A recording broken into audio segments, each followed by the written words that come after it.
Well, it's conventional in these settings to say that you're humbled and touched by an introduction, but rarely has it been more sincere than that. That is so kind, and I appreciate it so much, and it's one of the blessings we have as professors, that we, as tenured professor, that we have the opportunity to speak up. And I would say when, in moments like this, we have the obligation to speak up. That's what this is all about. And that was just wonderful to hear. So thank you. I'm very humbled. It's great to be here. I appreciate Heterodox Academy having me come today and talk about the rule of law. And I chose the title specifically to put Western civilization in it because the rule of law is one of the great successes of Western civilization, and it's one of the unique successes of the Western civilization that's been exported elsewhere. And we were talking in the car coming over about the great institutions of Western civilization that are so under siege right now from a variety of places. And one of the things we were talking about in the context of COVID is reminiscing a few years ago when it was conventional to say we didn't build this about things that people actually built.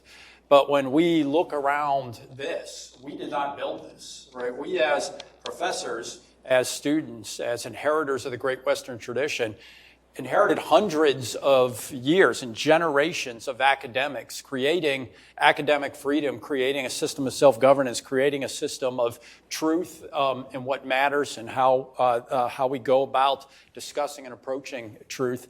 And we've just seen in a generation or two that just thrown away, just dissipated for political advantage, whether it's the rule of law, whether it's the universities, whether it's the media, whether it's all these institutions. And so I think it's a time, what I can speak to is the rule of law, and the importance of the rule of law and where it comes from in the Western civilization. And then if time permits at the end, I'll say a few words about, I think, some of the great threats that we see to the rule of law.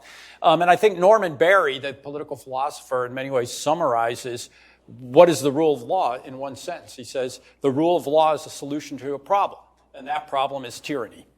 The rule of law is a solution to a problem, and that problem is tyranny. And that's how it arose in the Western world, as a struggle against tyranny, a struggle to bring arbitrary government, starting with kings and proceeding from there, under the authority of law, subjecting it to limited government and the like. And so I'm going to talk about four basic things here today. I'm going to move relatively quickly through the first two and then focus on the third and fourth points particular, which is first, what is the rule of law? Just give a quick summary of what the rule of law can be thought of for purposes of our talk today. And then second, kind of where does it come from? And the third and fourth points I really want to talk about are the concept of the rule of law and the institutional structure of the rule of law, and the way these two things come together in terms of both the intellectual ideas of Western civilization, but the unique particular institutional context in which the rule of law emerged in the Western world, and what was it that made this happen. And so, and then at the end, as I said, we'll talk about some of the threats I see coming to the rule of law. So, what is the rule of law? The concept of the rule of law really emerged in the modern age, at the late 19th century, early 20th century, in the work of Albert Venn Dicey, who was actually a judge in England, who talked about the rule of law. And interestingly enough, his particular concern about the rule of law at that time was the early origins of the administrative state. And many of the debates we have now, of course, are about the rule of law and the administrative state and the way in which the administrative state acts. But Hayek, I think, probably gave the best working kind of summary definition of the rule of law. Hayek says the essence of the rule of law is that the rules are announced beforehand by the government, that the purpose of the rule of law is to allow, to predict how others are going to behave. And so it's often thought about that the rule of law is a constraint on government, and the answer is yes, to some extent. But the reason we care about the government acting in an orderly way, announcing the rules beforehand, is because that allows us to predict how other people are going to behave. And so you can think of it as the rule of law is an effort to govern and observe behavior according to rules, which is to say, to predict how other people will behave. So when I enter into a contract with you, that allows me to plan for the future by being able to predict how you will behave. You will perform your promise to me, and the like. And one of the things that I'm going to kind of be working with here is that I'm a lawyer, right? I'm not a philosopher. And if you read the philosophers, I think, honestly, they kind of lose the thread a little bit here, which is the rule of law. Why do people care about the rule of law? Not because people want to debate what is the concept of the rule of law, because people intuitively understand in an important way and correctly understand that the rule of law is somehow intertwined with freedom, that the rule of law is the essence of a particular type of society we have. And Hayek says the purpose of the rule of law is to create what he calls purpose-independent rules that allow each of us to pursue our own ends in society. So Hayek analogizes the core sense of the rule of law to traffic laws.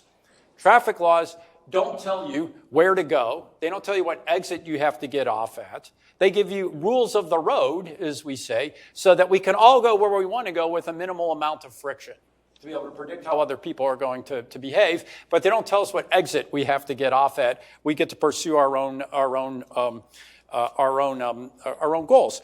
And Hayek also analogizes legal rules as being like a factor of production, that it's an input into how we pursue our goals, how we make wealth, and that sort of thing. And so the idea is that the purpose of the rule of law is to create predictability, stability, and the like. And Michael Oakeshott, the great British philosopher, takes it one step further and I think kind of enriches this. And he describes the rule of law as not just an abstract concept, but sort of the rule of law society, a society defined by the rule of law, organized around the principle of the rule of law. And Oakeshott has this wonderful phrase that I love. He says, "The rule of law bakes no bread. It is unable to distribute loaves or fishes. It has none. And it cannot protect itself against external assault. But it remains the most civilized and least burdened conception of a state yet to be devised." And I think this is kind of consistent with it. And why is this important? This is important in Hayek's sense because it distinguishes the rule of law society, where people can pursue their own ends with a maximum amount of coordination and planning and a minimum amount of friction, from something like an ends-oriented society, what Hayek calls a moral order, where we're all supposed to be pulling towards some particular end of egalitarianism or whatever the case may be. And the idea that comes out of this is freedom is a consequence of the rule of law society. It's not a consequence, it's inherent in it's the defining characteristic of a particular type of society. So how does the rule of law go about accomplishing that? We can think of three fundamental elements of what constitutes the rule of law. The first is constitutionalism. Constitutionalism. What do we mean by that? Constitutionalism means there are procedural and substantive limits on the exercise of government authority. Procedural and substantive limits on the exercise of government authority. There are certain things government can and cannot do, and there's ways in which they go about doing it, such as due process, equal protection, things like that, that prohibit arbitrary actions against the people. The second idea is what we could call rule-based decision-making.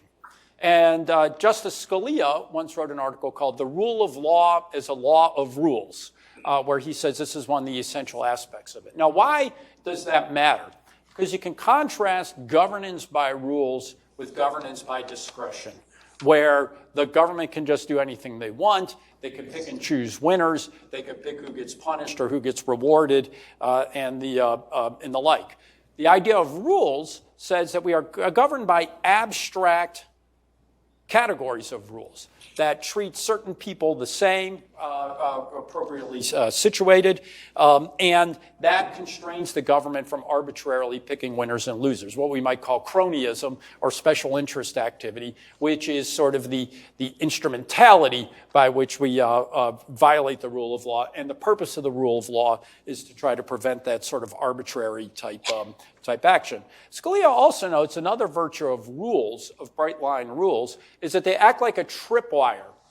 It's a lot easier to say when the government has crossed the line with respect to rules than it is if the government's applying a discretion in deciding type things. So let me give you an example. During the financial crisis, we had the TARP, if you remember, the Troubled Asset Relief. I forgot what P stands for, but $750 billion or whatever. And it turns out the government set up a list of criteria of which banks were supposed to get TARP money, to be eligible to get TARP money.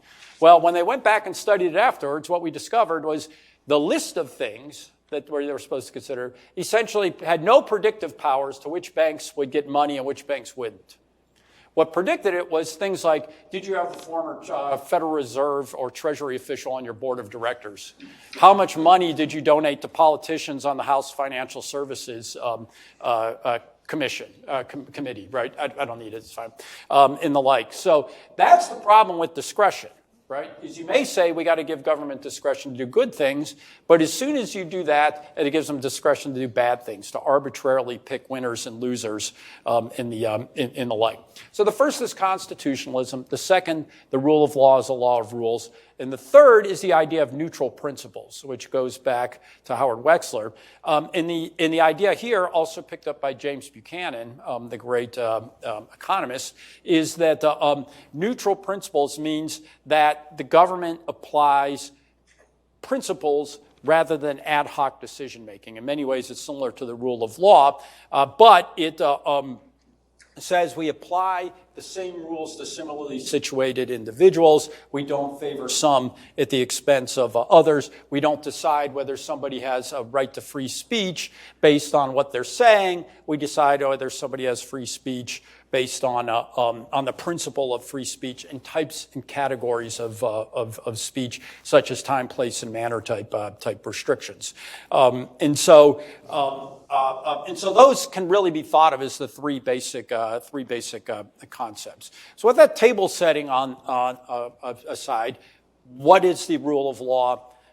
What is the essence of the rule of law? Let's talk about the things I think that I really want to talk about, which are the history of the rule of law and the institutions of the rule of law. And I want to leave you with two big overarching themes to think about when you leave today, which is first, the concept of the rule of law comes from a particular idea.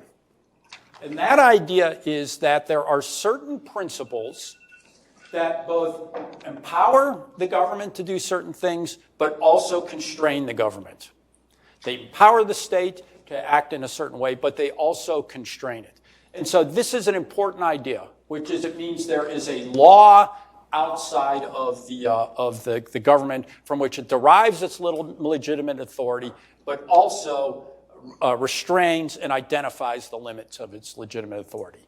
The second is the concept of the rule of law, which is really a unique concept initially to the West, is only useful if you also have an institutional structure on the ground that can make the rule of law a living entity and not just an abstract theoretical blackboard idea. So let's talk about the higher law concepts, where it comes from, and then second we'll talk about the institutional context in which it arose. And we have, over time, we see three different sources of the rule of law. And again, what I'm talking about is the idea that there's sources from which the government derives its legitimate authority, but also limits that authority in the same sort of way. The first idea was natural law. And we see this in thinkers like John Locke and the rest.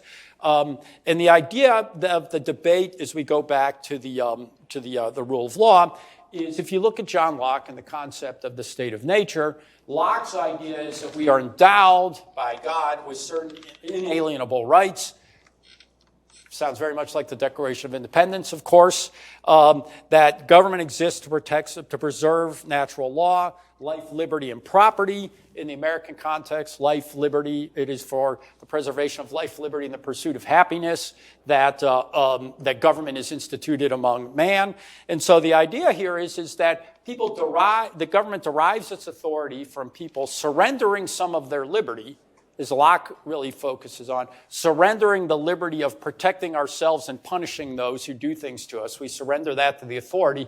Why? Because we are not impartial judges in our own case. So we'll always think that we're being aggrieved. The other guy will always think he's the one who's being aggrieved. And so we agree for our own long-lasting peace to surrender to the government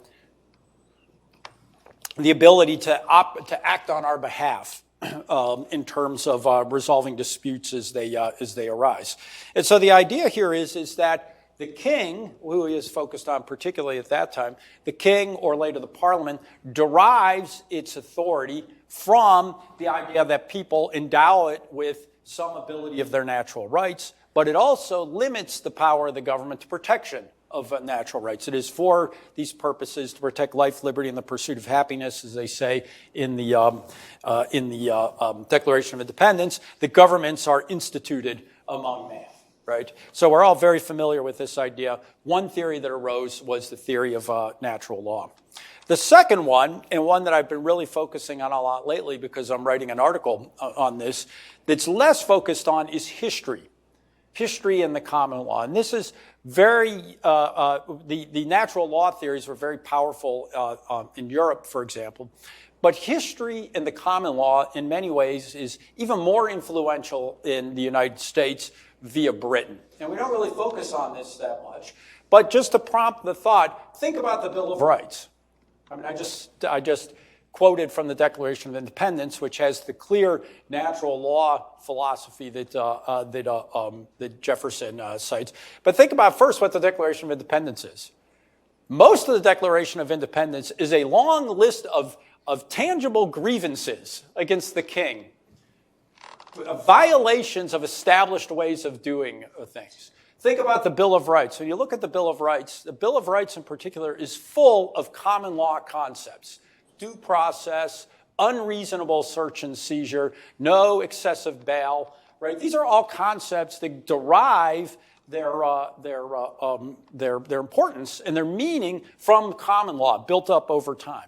And the way in which the great common law thinkers, such as Sir Edward Coke, thought of it is that the English government derived its authority from sort of the misty, long history of England, through the struggle to establish law through the common law process, and judges and the constant conflict of the judges against Parliament and Parliament against the king, right? The idea of this sort of more conservative historical approach to the rule of law is that the rule of law arises in particular places at particular times, and arises from struggle, not some mythical social contract, not from some natural rights, but in historical context that has tangible meaning to it. And a remarkable document, as I've been looking at this, I came across that is much neglected, is Edmund Burke's speech on conciliation of the colonies. And I want to talk about this one for a few minutes because I think it really illustrates how you can think about this through this particular lens. Now, he gave the speech on conciliation of the colonies, obviously before the French Revolution. This is before the American Revolution. And it was when England was deciding what they should do with these colonies, who just wouldn't listen to them anymore. And they're like, I think it's, some of the guys are like, I think it's time to go in there and send in some troops and teach those colonists a lesson. And Burke sort of got up in Parliament and said, this isn't going to work out the way you think it's going to work out, right? But in so doing, he provides an example of how the rule of law can arise in particular contexts, take on a particular character, and it's part of the struggle of this idea that the rule of law is a lived type experience, how it works out. So Burke, it's a wonderful speech where he talks about how the rule of law, he doesn't call it the rule of law, but he's basically telling them, this is why this isn't going to work. You're not going to be able to go in there and quash the spirit of the Americans for freedom. And he lists multiple things. It's wonderful, but he lists 6 particular factors that I think illustrate this way of thinking about the rule of law as emerging from history. He says the first thing is that he says to the English, he says, look, the colonies were settled by Englishmen. You guys are all Englishmen, and you know how ornery Englishmen are. And he says, not only were they settled by Englishmen, they were settled by Englishmen at the beginning of the 18th century when the fierce spirit of liberty was at its height in England.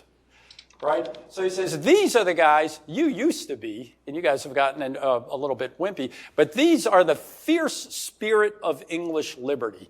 And he says, liberty in the English sense is not devoted, that they're devoted to liberty in the English spirit, which is they're not devoted to abstract liberty. They're devoted to liberty as it lives. And in particular, one point he makes is, while liberty and the debates over liberty in different countries have had different contexts, in England, liberty was always fought over taxation.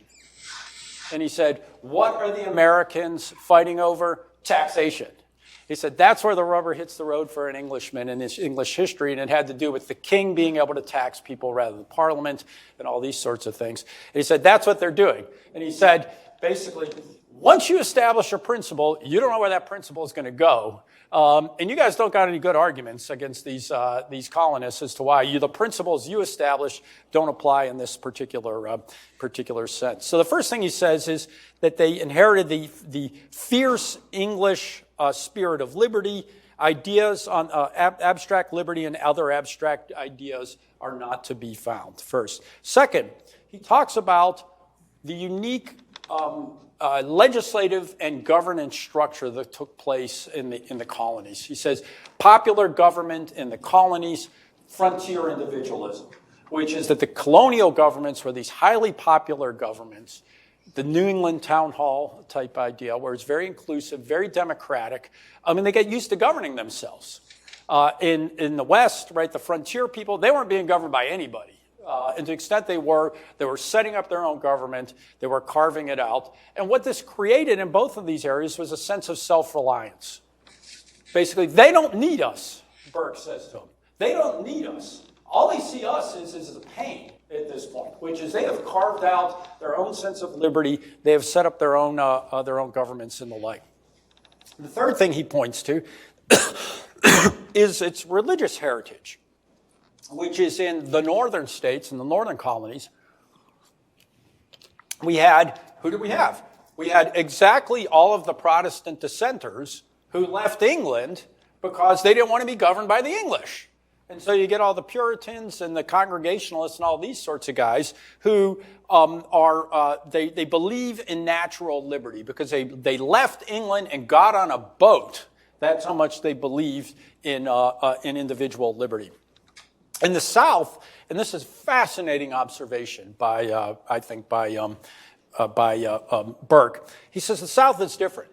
He says, you may say to me, what about the South? All those guys in the South are Church of England, which they were, right? Very conservative Church of England. He said, but the spirit of liberty is at least as strong in the South. And he says, it's a fascinating observation, which is, he says, it is precisely because free men in the South live next to slaves that free men, seeing what slavery is, are especially protective of liberty for themselves.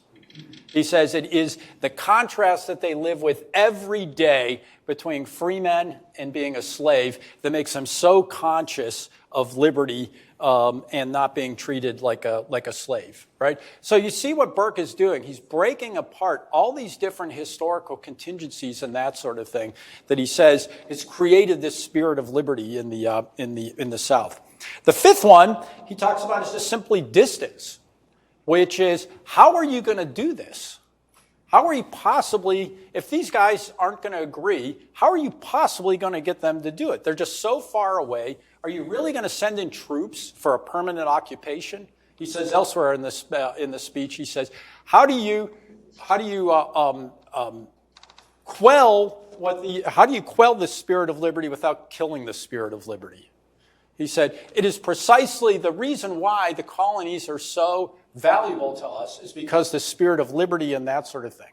In order to get these people to be governed by you, you're going to have to kill the very spirit that makes them so valuable to you. And he says, distance just makes it impossible. The idea that we can govern across thousands of miles of ocean in any meaningful way, right? It takes weeks, at least, to get any message from here to there to resolve anything that they have. Meanwhile, they fixed the problem and moved on. He says, it's just not practical. And the last one is one that's near and dear to my heart, and I'm sure Professor Garvey will like this one also. He says, one of the biggest problems is America is a country of lawyers. And he says, everybody in America fancies themselves a lawyer. And it's amazing, if you look at it, was the number of copies of Blackstone's commentaries, for example, in America, rivaled the number of sales in England. And I was just recently visiting the chambers of the Chief Justice of the Alabama Supreme Court, who has this sort of idiosyncratic hobby of collecting first editions of Blackstone. And one of Blackstone's commentaries, one of the things that's fascinating is he showed me one of the first editions. And it had been published, right? And they had it under a subscription where, say, 300 people or whatever had said, if you publish this, I agree to buy it. And what's fascinating is he opened up the first page and it had all those who subscribed to this print of Blackstone. And it was like, a businessman, a bricklayer, a couple lawyers, right? Bankers, members of the military, right? Everybody studied law. Everybody thought about law. And Burke says, these guys are a bunch of lawyers.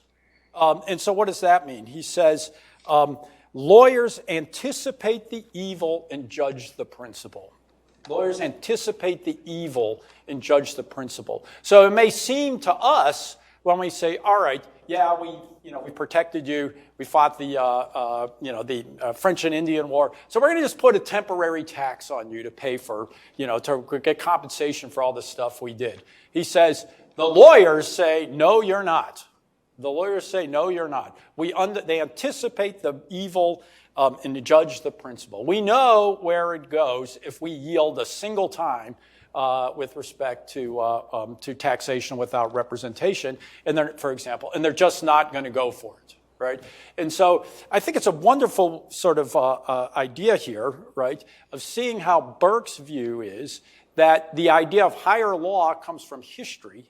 It comes from people sort of winning their rights and establishing principles, but it also then limits the government. It both empowers the government to act in legitimate ways, but limits it from what it can do. And we see this also in some things like Hayek and that sort of thing. David Hume speaks very much of this, right, of how liberty arises. The third idea that underlies a lot of this, the third concept is social contract theory. And this also comes from Locke, it comes from Hobbes, it comes from others. But the idea that that authority is both created by the social contract and limited by the social contract. In my reading, for example, Marbury versus Madison, I know it's not full agreement among all law professors, but if you look at Marbury versus Madison, which established the principle of judicial review in the United States, I think of it as a social contract argument, which is Chief Justice Marshall says, you lay down the Constitution, you lay down the law that's been passed, and you see if they fit together. And if they're inconsistent, the Constitution trumps the statute is unconstitutional, right? In my view, that's just straightforward social contract thinking, that the contract is created by the consent of people and going forward, right? And so all of those concepts, right, natural law, history and the common law, social contract theory, all kind of come together. They kind of merge in the concept of written constitutions, like the American Constitution, but they're not necessary. So, for example, we talk a lot about the value of the Constitution in America, but I don't think you can really say Britain is less free in any meaningful sense than the United States because they lack a constitution, right, a written constitution. And a lot of, what makes... And I've really become aware of this as I've thought more about Burke and I've studied this more, which is a a lot of what we think of as the Constitution of the United States is just the way in which we think about the legitimate powers of the government historically. The spirit of liberty, the spirit of the rule of law in the American people, which traditionally we had, I think, was contributed to a lot of this. So what we see in these three concepts that emerge in the West of natural law, history, and the social contract provide this idea that there's a higher law that both empowers and constrains the government. You can look at places, say, we'll come back to this in a second. So how does that get translated into institutions? And this is where the Western world, I think, is distinct in many ways. Because what we had was not just the concept of the rule of law, but the ability to convert it into a living concept. And there were two real things that actually that brought this about. And the rule of law emerges from struggle, and it emerges from an effort to try to articulate and justify and rationalize the ideas that come out of the struggle. And what's interesting about it is that the rule of law ends up emerging really as the byproduct of powerful forces clashing with each other for authority. And in many ways, this is reminiscent of James Madison's, what he says in Federalist 51, when he talks about the separation of powers, which is the key is to have ambition counteract ambition. To have, through the clashing of powerful forces and decentralized power, we end up getting the rule of law. And the benefit to ordinary people is an unintended consequence of this clash among powers. So let me talk about two of them that I think are the most important ideas. The first comes out of Harold Berman. And I don't know if anybody's heard of Harold Berman, this amazing book, Law and Revolution, where Berman talks about the emergence of law, I would say the rule of law, beginning in medieval Europe. And what Berman says is the separation of church and state in the Western world was one of the keys to this happening. Right? So, for example, just think about it, the concept of higher law, of natural law, obviously owes itself to the religious tradition of the West, and the influence of the religious tradition of the West. So you can pull that from that. But what Berman says is what you saw throughout Europe through most of the Middle Ages was a powerful church and a powerful state that checked each other. And so what Berman says is if an ordinary person felt oppressed by the king, they could run to the church for protection. And if they were oppressed by the church, they could run to the king for protection. The church would protect them against the king. The king would protect them against the church. Another good example of this is in Magna Carta. Now, Magna Carta, when it was issued, was at 1619, I think originally. Can't remember the exact date. But there were actually two editions of the Magna Carta. They first got the king to sign the Magna Carta. And a few years later, I think there was a new king, and he tried to renege on the Magna Carta. So the barons basically went to the king and made him sign it again. And said, this time, don't change your mind. Right? But there's a very interesting difference between the first Magna Carta and the second Magna Carta. What was that? A new clause that was added that guaranteed the independence of the city of London. Now, why does that matter? The reason is historically, both the barons and the king were fighting over who was going to get the loyalty of the rising merchant class in England. They didn't care about the merchant class of England, but both the barons, the aristocrats, the lords, and the king wanted the political support of the merchants of the city of London, and so they felt compelled to give them what they wanted as part of the deal in order to enlist them as part of their coalition. Right? That's the idea that this clash between these two established powers ends up creating liberty for ordinary people, for the merchants there who otherwise had very little political power. And what we see in Magna Carta is they were fighting over their own prerogatives. basically the barons said, no, we're the ones who get to oppress the serfs, not you. And the king said, no, I'm the one who gets to oppress the serfs, not you. But through that, they end up establishing principles of the rule of law and limits and that sort of thing. And so what we see is sort of a prototype of separation of powers there between the king and the church, dividing authority to rule over people. Another source of this is sort of a prototype of federalism. And this comes from a marvelous book by Rosenberg and Bardzell. I think it's called The Rise of the West. And Rosenberg and Bardzell talk about the political fragmentation of medieval Europe and how that contributed to the rule of law and regularized process. And so what we have are all these little principalities sprinkled all around Europe as the commercial revolution was starting in Europe. And so what would happen would be these merchants who would come in and they'd have their wagons or whatever, they'd set up their shops, their wares, that sort of thing. And if the local prince started trying to oppress them, what would they do? They'd just pack up their wagon and they'd go over to another prince who would promise not to oppress them. And so this ability to exit and move from one jurisdiction to another, they say, essentially provided a constraint, like federalism, on the authority of princes to be able to oppress them. And what happens over time is princes want to be able to promise them that they're not going to oppress them, that they're not going to seize their stuff. And so what happens is they start up with a system where you start having regularized taxation, right? Regularized process of regulation. And why? You want to have these princes invest in your community to build economic growth, to maybe even go from a wagon to a permanent shop.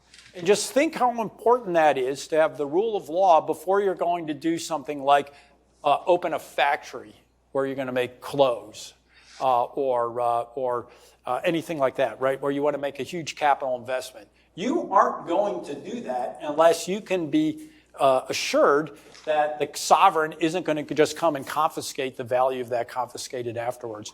Rosenberg and Bardzell essentially said the princes didn't want to do that. The princes liked being able to take your stuff whenever they wanted to, but they were forced to do it by the fragmented political authority of medieval Europe. If you compare those things, the Berman idea of the separation of church and state, the Rosenberg-Bardzell idea of fragmented political authority, and those two concepts are pretty much unique to the West. And so that's the historical context in which this arises. You compare it to, say, Russia, where we know, at least my understanding, is, and there's probably someone in this room, somebody's going to tell me I'm wrong because you're a Russian history expert.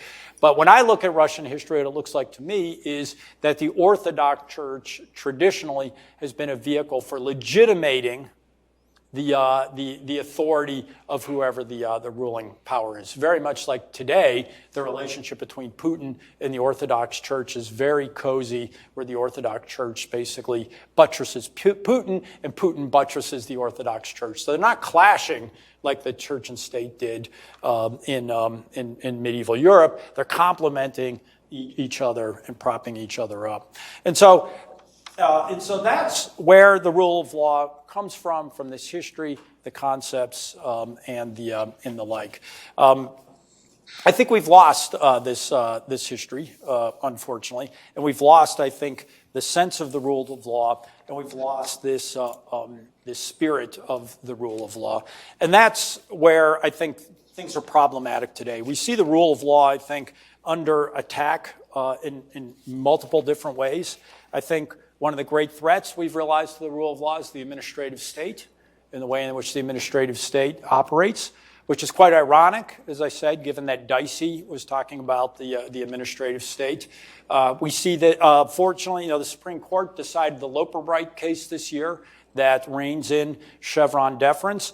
But at the same time, what they gave us there, they took away elsewhere. I was very concerned by the Murphy versus Missouri case, if you know this one, which basically legitimated the government's activity in engaging in the censorship activity, leaning on social media companies to be able to do that. We see every day in the news people being debanked, as far as I could tell, because banking regulators have leaned on banks to debank people, or even the banks themselves have done it. The second thing we've seen, and Hayek was particularly prescient about this, is every time we get a crisis, we get a new attack on the rule of law. And everybody tells us after the crisis is abated, we're going to put the genie back in the bottle and bring back the rule of law. But whether it was 9/11 and everything that happened after that, whether it was the financial crisis in 2008, or whether it's the COVID crisis, when the government seizes power and discretion, in particular, during emergencies, they just don't give it back. The arbitrary authority and the like that comes out of these things, I think, has eroded the rule of law in sort of so you're talking about at lunch, a punctuated equilibrium sort of way, where you get these huge infringements on the rule of law that never actually get reversed, because once the government seizes power, and in particular when the government seizes discretionary power, they don't give it back. Why? Because they like it, and the interest groups that benefit from it like it as well. So you take the financial crisis. Supposedly, the Dodd-Frank financial legislation was going to get rid of too big to fail forever. Right? We would never have another bank bailout. Well, I've been talking about Dodd-Frank for a long time now. I've talked to thousands of people about Dodd-Frank, and not a single person has ever said that they thought that Dodd-Frank would get rid of bailouts. And as we discovered last spring, Dodd-Frank did not get rid of bailouts. Dodd-Frank just entrenched bailouts, right? And the bailouts are no more subject to the rule of law than they were before them. I think there's been attacks on institutional legitimacy that I think are very problematic, especially in the legal system. I'm very concerned about a few years ago, we can have obviously important debates about the fairness of the criminal justice system and its racial impact and the like. But at the time, the idea of saying the entire American justice system is systemically racist and completely illegitimate, that's highly problematic to me, as opposed to having a serious discussion about how we can do it. I'm very concerned by the kind of attacks on the Supreme Court right now, and the way in which the Supreme Court is being attacked, I think, is very problematic. Obviously, the debates, the attacks on various aspects of the electoral system. I think whether it was the attacks over time about vote suppression, which are sort of alleged but never proven, or sort of our unknown things about what exactly might be going on with voter fraud and the like. Right? Nobody wants to take it seriously, but it's leading to a lot of people losing faith in the system because nobody wants to take it seriously and think about what might be going on with respect to those sorts of things. The fifth idea, or the fourth, is we'll just call it woke law, which is the idea of what we can think of as wokeism is directly an attack on the rule of law. That the idea that people can deliberate across intersectional type lines. It's even an attack on the idea that the rule of law is a useful concept in society, that law should take account of people's histories and that sort of thing. So, for example, the state of Washington Supreme Court had a decision last year that had to do with, they pulled this guy over on the side of the road, and the police were running his driver's license. Can't remember all the details exactly, but he sped off. He took off when he was being held by the police. And the Washington Supreme Court said, well, this person was a member of a minority. It turns out they were Asian. And so what their reasonable sort of feelings are about being stopped by the police needs to be judged against the backdrop of their traditional historical attitude towards people of different races and the like. Not a reasonable person standard, but reasonable based on particular sort of histories of different groups in society. right? And so we see this sort of unraveling of a lot of these core concepts of the rule of law through what I think can be sort of described as a woke law. And I'll close with the final one, and this is one of the reasons I'm so glad to be here, which is, and this is one I've thought a lot about, and particularly those of us who have the privilege of being able to teach and attend, these miracles of civilization like Cornell University, which is when you look at the framers, there's a wisdom there that I never fully appreciated, which they talk about the checks and balances between the elites and populism. And you see this, for example, in the structure of Congress. You've got the populism in the House, but the Senate was specifically designed to be an elite body. They were originally, talked about this last night, senators were elected by state legislatures, not directly by the people. And the idea was that the Senate would be composed of people who were of some stature in the community, business people, lawyers, military heroes, merchants, that sort of thing, right? The Senate, you have to be older to be elected to the Senate. And the idea was these were people who would be selected for their judgment and their independence and these sorts of things. And the House was supposed to be sort of, chaotic, unpopular. And those are the kind of people who would go around and, beg for votes and that sort of thing. And the people in the Senate are the kind of guys who just it was beneath them to feel like they should, sort of a House of Lords like we saw in England. And one of the things that, so what they had in mind was the elites and populism would balance each other. Madison says, again in Federalist 51, he says, in devising a government where men are to rule, if men were angels, no government would be necessary. But men are not angels, so in devising a government where men rule over men, the challenge is this.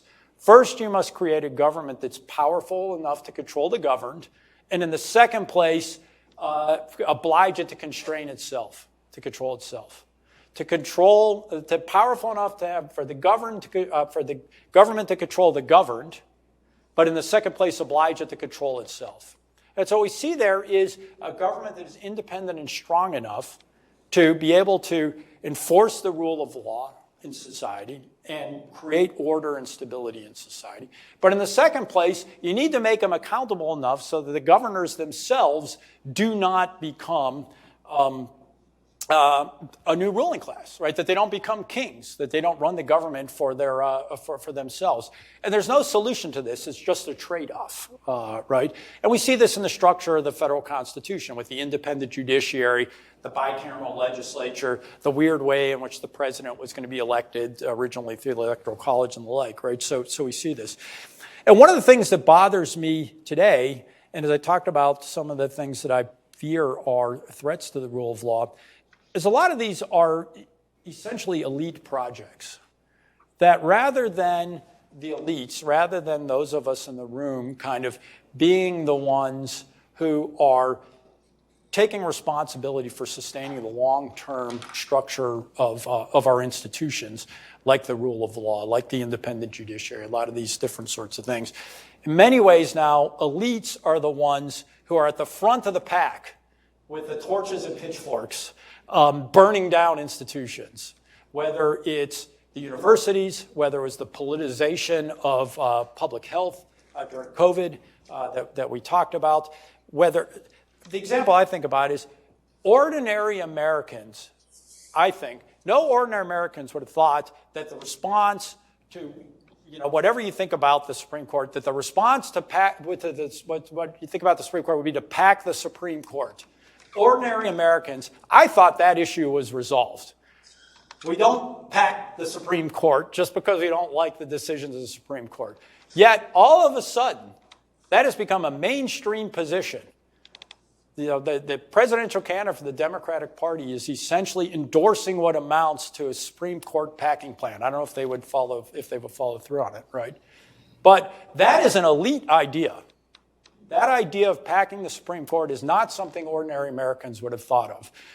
And I think you could take that and you can replicate it, that in many ways it is elites who are the ones who are in many ways pushing, I think, attacks on a lot of these sorts of things. And I find that very, very troubling. And, hopefully we can get our house in order. And with that bright and cheery conclusion, I will be happy to take questions.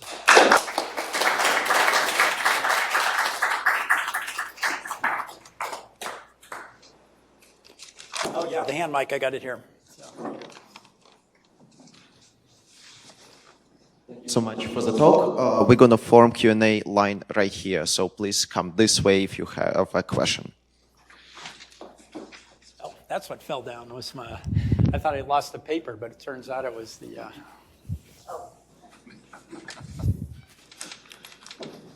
just set this here.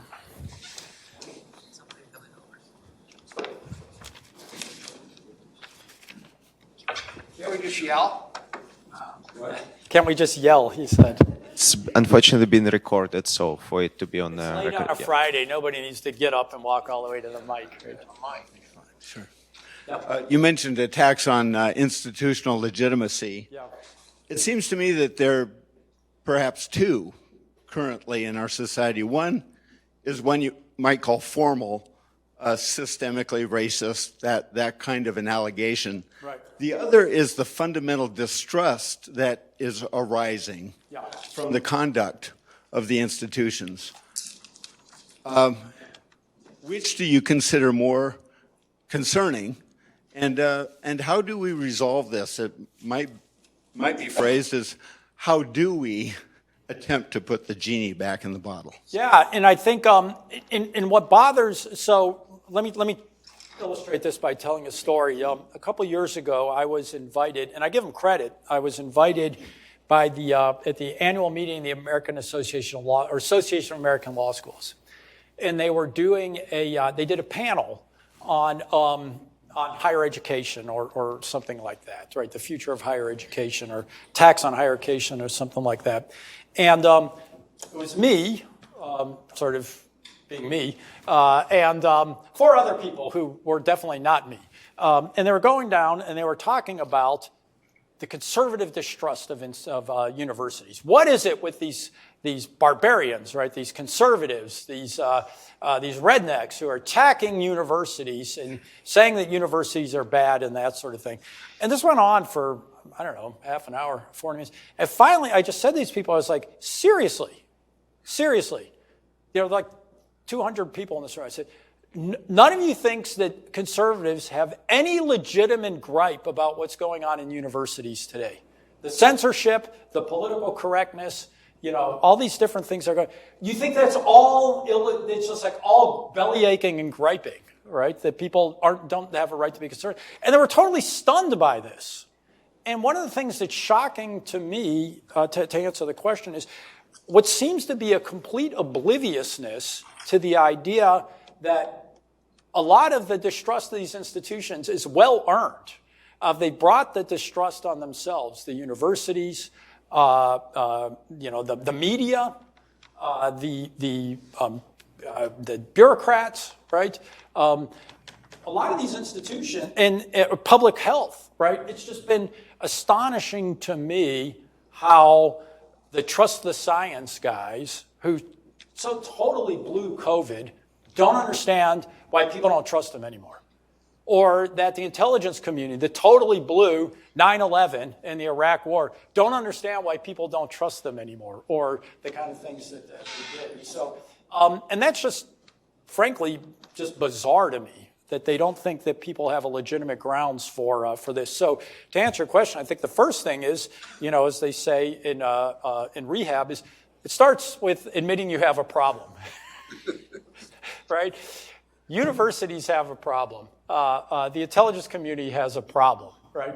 A lot of these, the media has a problem. And I give credit to Jeff Bezos for, if you saw what he said about the Washington Post not endorsing a candidate, is he says, we have a problem. He was still, I'm not sure he was willing to go as far to say, and it's a legitimate distrust of the media. But he's saying, he's acknowledging the problem. So I think it starts with that, right? And I think there's a need for these elite institutions, for want of a better word, to start admit we have a problem and then start thinking about solutions, right? And so that's why I think these organizations like Heterodox Academy and the like, right?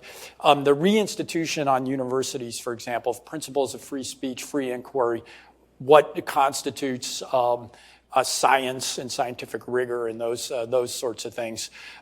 Here's the problem, is it took us hundreds of years, generations to build up these institutions, and we've lit them on fire in a generation or two. And they're relatively unique in the Western world, right? The institutions of Western society are a miracle of the world, the greatest institutions that have ever been created. And they're really hard to replicate, and they're really hard to build from scratch. And so I think there's an urgency that's required before the foundations are eroded. I'll just close with that question, just something that popped in my head. I went to the ARC conference last year, Jordan Peterson's thing, and there was a speaker there who gave what I thought was a very powerful analogy. He says, Western civilization is a cut flower, which is, it still looks beautiful, but the roots have been severed. And what happens to cut flowers over time? They wilt and they die, right? And so I think trying to figure out how to restore the root system or build new roots, I think is the most urgent challenge for our era. So I'm going to follow up in maybe a little more pointed way from the last question. So I agree. I like your analogy that this is like the person who needs to get off of drugs or something. They first have to admit that they have a problem. Having spent my career in the university, I don't see the university giving up their binge anytime soon. And so the question is really a very simple one. If the elites are driving this, and I think they are, what's your advice to citizens? What should I tell my fellow countrymen to be doing in order to recover from this?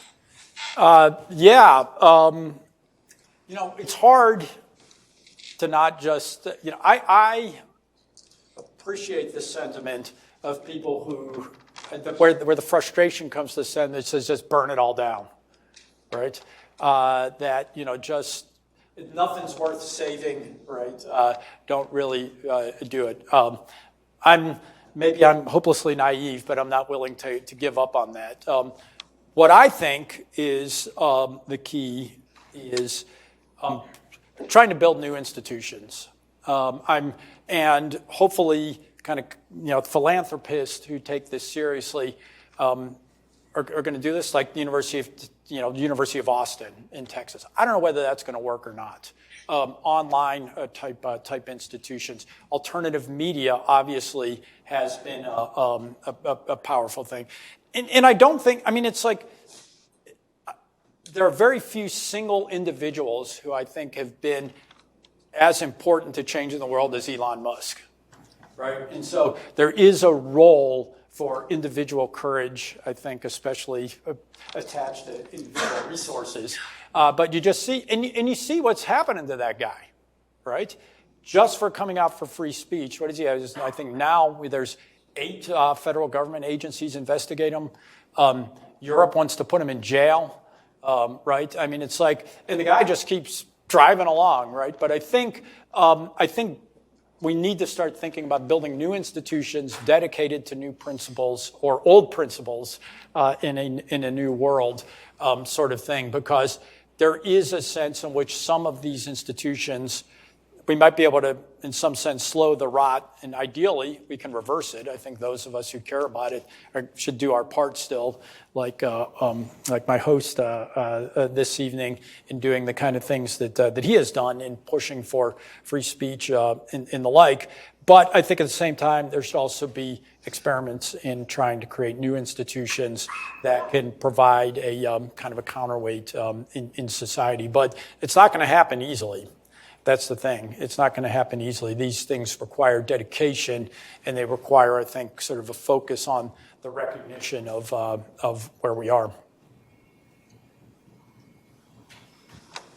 So you mentioned towards the end of your speech how there was a sort of positive quality to Congress modeling the House of Lords, and that was because they weren't beholden to sort of dance for the voters, beg for votes, etc. So given that positive quality, that they don't have to specifically appeal to voters, do you think that there's any other way that the House of Congress or House of Lords or whatever you want, should be controlled or guided or incentivized in order to make sure that what decisions they're making align with what the greater, what's best for the United States? Yeah, Thank you for that question. Let me just elaborate and clarify my point. Right, that was just an example of a larger principle that I said that I had not appreciated previously in the framers, which is this checks and balances between elites and populists, right? And how elitism is important to restrain the populists, and populists are important to restrain the elites. People have argued, I just argued last night, we should repeal the 17th Amendment and go back to senators being elected by state legislatures. I'm not naive enough to think that's actually ever going to happen. But the framers had, I think, a good idea when they thought about composing different branches of the government through different processes to create these checks and balances, much like the church and the king checking each other. Much like the princes checking each other, right? And this combination of different incentives, the idea was that the whole would be more than the sum of the parts. And so I think it would be good if the Senate acted more like the Senate should act, which is more like a deliberative body and less like just the House of the House of Representatives with longer terms, which is essentially how they act now. How you get from here to there, I don't know. But a particular concern to me is the confirmation process and the sort of lack of coherence and dignity many times in the way the confirmation process works. There was a reason why. There's three important functions that only the Senate has. And the framers thought about this a lot, right? The Senate does treaties. The reason was that they thought that senators would be more worldly and wise and prudent, and because, they would be people who may have traveled to Europe at some point in their lives. The second thing that the Senate does that seems comical now is impeachment. And if you think about when senators were elected indirectly by state legislatures and chosen because of their prudence and judgment and that sort of thing, it actually seems plausible to think about the Senate sitting as a trier of fact. And remember, the House impeaches and the Senate votes whether to convict or acquit by 2/3 vote. And actually, you can imagine a world in which those senators could actually run a serious impeachment trial. Now, that doesn't happen anymore, right? We all know the impeachment is predetermined before it even happens, and it's basically a vote on partisan lines. They understood the House would sometimes bring political impeachment type things, and to its credit, the House didn't do that very much until recently. But they thought the Senate would be the place that would kind of take the passion out of things with impeachment. So if you look back, I don't think there's any way that if the framers knew that senators would be elected in partisan elections and direct elections, they would set it up. The impeachment process makes no sense in that world. I don't think anybody disagrees with me about that, right? It was because it's political.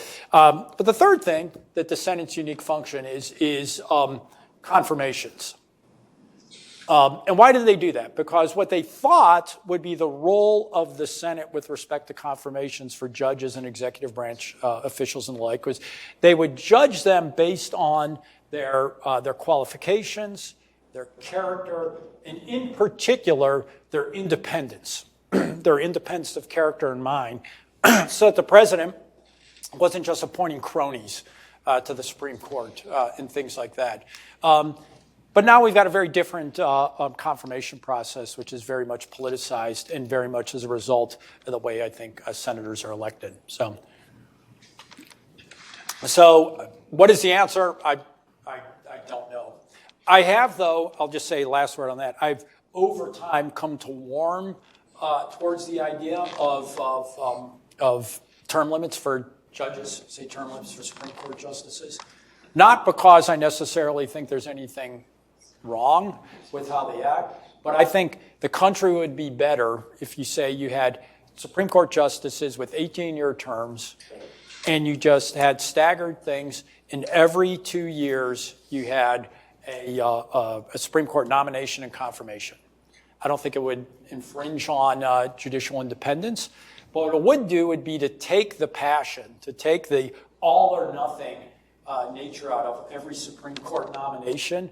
Every president would know that during each term they get to nominate 2 new justices to the Supreme Court. It would become a more regularized process rather than finding the youngest person who you can plausibly nominate to the Supreme Court because they might be there for 40 years, which is what they do now. But I think those kind of thinking cleverly about institutional constraints and institutional incentives that could make up for the lack of sort of character independence and these various Republican virtues that seem to be somewhat absent.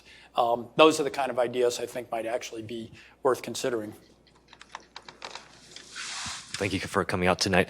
My question is, why do you think these attacks on the rule of law have gained such salience in recent years? Is it because of twin shocks of COVID-19 and the 2008 financial crisis, or is there a fundamental change in the way Americans are viewing their institutions? I think it's both. I think one of the things that's interesting, I talk about the crises, right? But it's like we've had a national security crisis, a financial crisis, and a public health crisis, right? Sort of the big 3 crises. And what is common to all 3 of those? The complete and utter incompetence of our elites to deal with it, right? The Iraq War, what a catastrophic failure of our intelligence community. The financial crisis, what a complete and utter catastrophic failure of our elite, bankers and regulators, and the complete disaster of how they handled COVID, right? And the complete politicization of that process. I'll just say, I knew the jig was up like 3 months into COVID, right? When I turned on the television and everybody who was protesting against lockdowns should go to jail because they wanted to kill grandma. And then like 3 months later, everybody who was out in BLM protests were heroes, right? It's like that you can't, and they were, it was a public health necessity, right? There's no way to explain that as anything other than politics, right? It's transparently politics and transparently weaponizing, in my view, the credibility of public health for political purposes, right? So the first thing is we have to recognize those were hugely catastrophic failures of the experts. And yet they keep telling us, trust the experts. We got to listen to the experts, that sort of thing. It's like, how many times do the experts have to be catastrophically wrong before we stop listening to the experts or people telling us? I think the experts need to win back our trust before we have to give that to them. But I think the second thing is, there has also just been a growing distrust underneath the surface. That there has been, historically, you look at, say, Martin Luther King, all right? When Martin Luther King did the civil rights movement, Martin Luther King actually appealed to American history, the principles of the Declaration and the Gettysburg Address. And he said, we need to live up to those great ringing historical principles of America for all Americans, right? And he shamed us all by not living up to those principles, by not applying those principles. What I feel like in the past several years has been different is that people are dismissing the principles. They're attacking the principles, right? That American history is a project of oppression, of racism, and the like, and that basically it's an original sin that can never be eliminated, right? Where Martin Luther King's approach is we had this original sin, but we can basically be born again. We can be cleansed, right? We can try to make it all work for everyone. Now it feels like it's a sin that can never be erased, that can never be addressed, and erodes the underlying trust, I think, in all American institutions, which makes it more difficult. I'll say that the third thing that I find very problematic is a lot of people say to me, Zywicki, you're such a pessimist. But weren't things worse in the 60s? In the 60s, people were blowing up buildings. Well, we're sitting at Cornell, right? If anybody knows about what was going on in the 60s, it's people who were at Cornell during the Vietnam War, right? Alan Bloom talks about this in the opening and the closing of The American Mind, what was going on at Cornell in the 60s. My view is that there's a difference, and it goes to your question, which is in the 60s, most of the American institutions were still sound. People still largely believed in America. The corporations, the military, the churches, the media, all these things basically believed that America was flawed but sound, that the principles were worth fighting for, the principles worth living up to. Today, I don't think we have that, right? The universities, the churches, the media, social media, corporations, even the military now, right, all kind of have the same mentality and same ideology about all these sorts of things. And so one of the things that I fear, and this goes back to the initial question, we were, from the 60s, we were basically able to re-energize America. We were able to win the Cold War. We were able to get the economy going again, all these sorts of things. But where's it going to come from today? Where's the energy come from?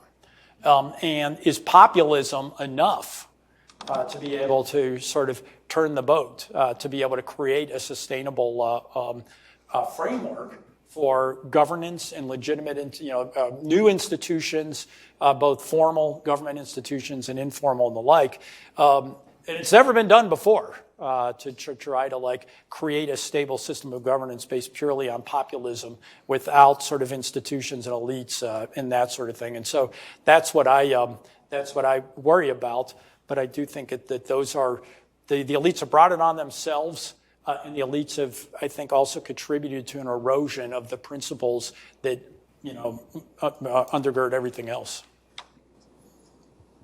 Right. Thank you so much for engaging in productive discussion. And thank you, Mr. Speaker, for your great talk.